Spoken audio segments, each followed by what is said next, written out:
People in London avoid talking about the house on Blackthorn Street. It looks normal from the outside. Red brick walls, narrow windows, a small iron gate that's always slightly open. Tourists walk past it every day without noticing anything strange. But locals know. No one who ever lived there survived. I didn't believe the rumors when I first heard them. London is full of old buildings and older stories. Someone dies, people exaggerate, fear grows. That's how legends are born. I moved into the house because it was cheap. The landlord didn't ask many questions. He didn't even want a long lease, just month to month. When I asked why the rent was so low, he said quietly, "It doesn't keep tenants." The first night was quiet. Too quiet. Too quiet. No traffic noise. No neighbors. Even the sound of the city felt distant, like the house was sealed off from the rest of London. On the second night, I heard footsteps upstairs. I was in the living room. There was no upstairs. The house had only one floor. The footsteps were slow and heavy, pacing back and forth, as if someone was walking above my ceiling. I stood still, listening, waiting for them to stop. They didn't. At exactly 3 a.m., everything went silent. The next morning, I found muddy footprints leading from the front door into the hallway. Bare footprints, different sizes. None of them were mine. Things escalated quickly after that.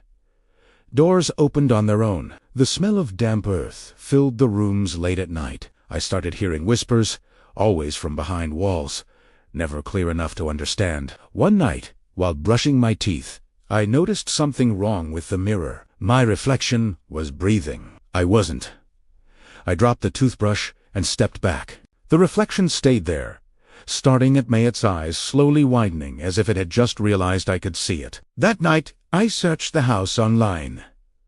Old records, newspaper archives, police reports. The truth was worse than the rumors. The house had been built in the late 1800s. Over the years, families moved in and never stayed long. Every few decades, something happened. A family of 4 found dead in their sleep. A man who hanged himself in the hallway. A woman who locked herself in the bathroom and drowned in an empty bathtub. No signs of struggle, no signs of forced entry. Just fear and death. The reports all ended the same way. Cause of death unknown. The last recorded incident was only 5 years ago. A group of students rented the house together.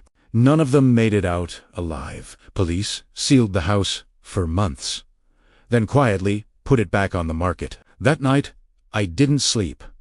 At 2:58 a.m., I heard breathing in my bedroom. Not mine. I felt the mattress sink slightly beside me. Cold fingers brushed my hand. A voice whispered directly into my ear. They never listen.